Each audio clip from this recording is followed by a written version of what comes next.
Okay, review tayo for coming civil service exam. And now, data chart graph naman yung isosolve natin. Dahil marami pong ganitong lumalabas at marami pa rin pong nadilito pag ganitong mga problem. At tututuro ko sa inyo kung paano natin makuha yung sagot na mabilisan. Dahil when it comes to exam, oras pang ating kalaban. Okay, so let's solve this one. In the figure below, the rectangle represents males. Circle represents the urbans, the square represents the educated, and the triangle represents the civil servants. And the question here is the number indicating the uneducated urban males. Okay, so yan po yung hinahanap natin, uneducated urban males. So ang technique po dito, i-check niyo po yung given. Okay, so yung rectangle daw represents male. So itong rectangle ay male. Okay. Circle represent urban. So U, ilagay na lang natin. Square represents educated. So itong square, educated yan. And the triangle represents civil servants. Okay. So ang hinahanap, uneducated urban males.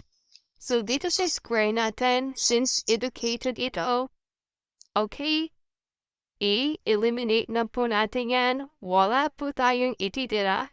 Ang technique po dyan, pag nakita nyo na po yan na hindi kasama lahat ng sakop ng square, eliminate po ninyo. Okay, so itong civil servants, hindi po yung kasama dahil ang hinahanap uneducated urban males. So lahat po na nasa triangle, eliminate nyo na po iyan. Okay. Minsan kasi nalilito po tayo dahil nag-iiwan po tayo. Nag-a-add pa yan sa i-compute po natin. Okay. So itong 4, nandito, eliminate din natin. Why? Kasi ito lang po yung male.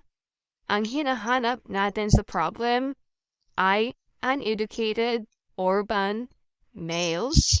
Okay. Same dito sa 21. Dahil sabi, itong rectangle daw ay male lang. So eliminate nyo na po yan. Okay. And then next, itong 5. Bakit? Kasi itong circle, sabi nga dito, represents the urbans.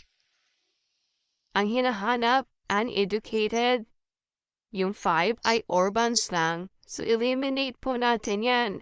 Okay, so itong 17 ay kasama yan po sa civil servants at dito sa urban. So, eliminate na rin po natin yan. Therefore, ang naiwan lang itong 12. Ito yung hinahanap natin. Uneducated urban males. Therefore, the answer is letter A. Ang technique po dito ay mag-focus po tayo doon sa hinahanap. Okay, wag po tayo malito at baka mag-iwan po tayo ng mga ibang numbers. Yan po yung custom maling sagot. So I hope you got this one and follow for more tips, updates, and tutorials for your coming exam. God bless.